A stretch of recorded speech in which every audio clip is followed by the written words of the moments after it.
umaga, Pilipinas. Narito ang latest sa lagay ng ating panahon.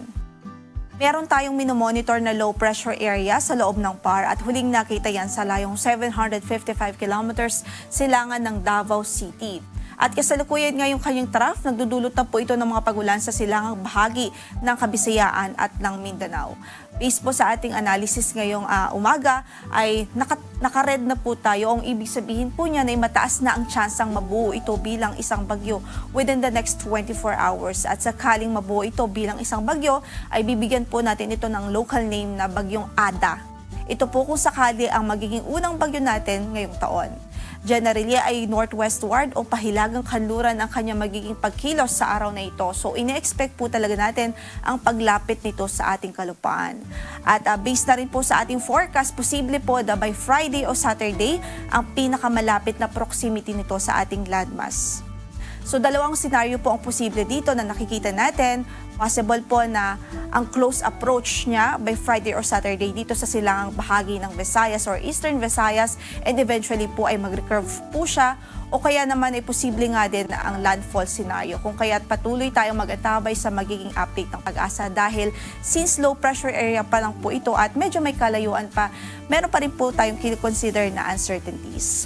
At sakaling maging bagyo po ito, agad-agad po tayong tataas ng tropical cyclone wind signal, lalong-lalo na po dito sa silangang bahagi ng Visayas at ilang bahagi ng Mindanao. Kaya patuloy na mag-atabay sa magiging update at magiging progress nitong weather disturbance mula po dito sa Pag-asa Weather Forecasting Center.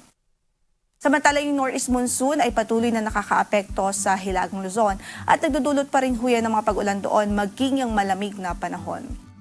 So sa forecast nga po natin, asahan natin ang maulap na papawirin na may mga kalat-kalat na pag-ulan o mga pag-ulan dahil sa amihan dito sa Cagayan, Isabela at Aurora. Samantala sa natitirang bahagi pa ng Cagayan Valley, sa Cordillera Administrative Region, asahan natin ang maulap na papawirin at mahihinang pagbuhos ng ulan dahil din po yan sa amihan or northeast monsoon.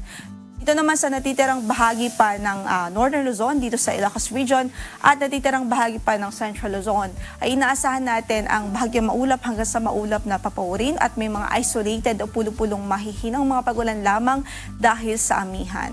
So maliban sa mga pagulan na yan, asahan din ho natin yung may kalamigang hangin, lalong-lalo na po sa gabi at madaling araw.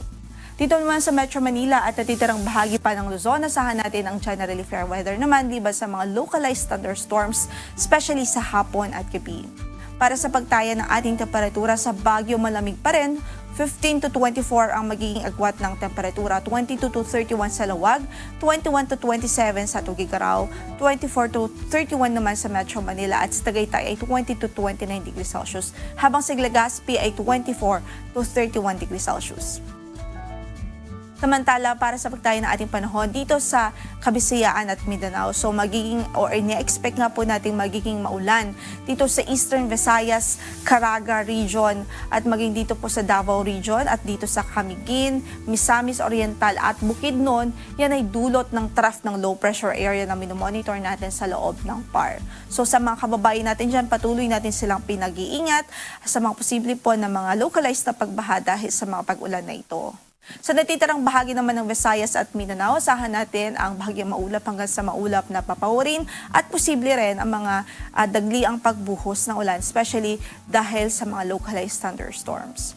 So sa Tacloban, 25 to 31 degrees Celsius ang inaasahang magiging agwat ng temperatura. Sa Cagayan de Oro ay 24 to 30 degrees Celsius, 25 to 30 sa Davao, sa Zamboanga ay 24 to 33 degrees Celsius, 26 to 31 naman po sa Iloilo, habang dito po sa Cebu, 25 to 31 degrees Celsius. Sa Puerto Princesa ay 24 to 32 degrees Celsius, gayon din sa Kalayaan Islands.